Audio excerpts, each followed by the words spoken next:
Hi, this is Cedric. I'm a training consultant here at Automation Consultants. In this video, what we're going to do is explain to you the difference between Kanban and Scrum. Now, you may have worked on projects where you've heard those two terms and maybe was not familiar with them. So what we're going to do is we're going to explain both of those to you, but we're also going to give you some examples of when teams might use either a Kanban or a Scrum method when they're working on specific items for their project.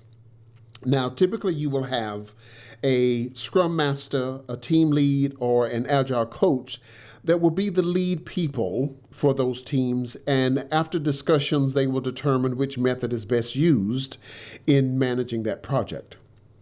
So let's have a look. So what we're going to cover in this video is we're going to compare Scrum versus Kanban methods in Jira software.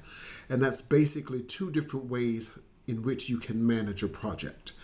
And we'll also, after we kind of explain it to you, we'll go look in Jira software and we'll look at the two different scenarios within the system itself. But first, let's kind of explain what they are. So first, we're going to look at the Scrum. So Scrum is basically where you're going to work on specific items, but within a time period, and those are called sprints.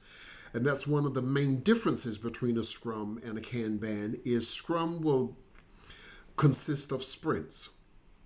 The workflow will usually be customized, but also a Scrum will contain a backlog of all of the items that's going to be worked on, and those items will at some point be assigned to a sprint. Sprints are typically a 2-week period, and teams aim to complete those tasks within that sprint period. And if they don't complete that task, then at the next planning meeting, they can either decide to add that task to the next sprint, or if there's another task that has a higher priority, they may just pause that task until they can fit it into a different sprint, or they may even just assign it to a different team. It just all depends. If they complete it early, that's great. They may then, if they've got capacity, decide to pick up another task and add it to that sprint. So those are some of the various scenarios that will occur within a Scrum when you're managing a Scrum project. A typical example of a Scrum project is where you've got a software company that wants to increase their system performance. And so they will discuss various tasks that needs to take place, and then they will then agree on what tasks they're going to do, add those tasks to sprints, so forth and so on.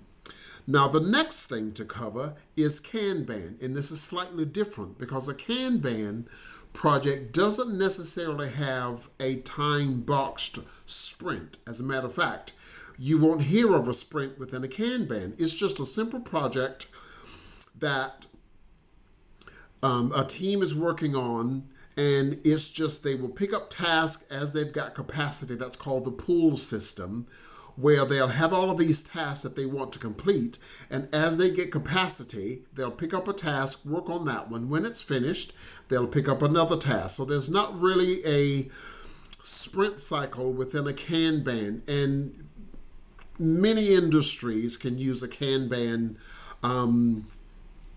method in completing a project. For example, marketing is designing a new product launch, so they'll create all of the various tasks related to that project or that product launch, and then they will start working on those tasks as they have capacity in the Kanban. So that hopefully explains to you the difference between a Kanban and a Scrum. We also have another video called Comparing Scrum versus Kanban Methods in Jira. And that not only explains to you the differences between the two methodologies, but it shows you in the system how the different boards look when you're working on either a Kanban or a Scrum project. So have a look by clicking on the link down below. And if you enjoyed this video, like it, also subscribe, and then if you want to see videos in addition to the one that I've referenced comparing Scrum versus Kanban methods in Jira, click on the link below and have a look. See you next time.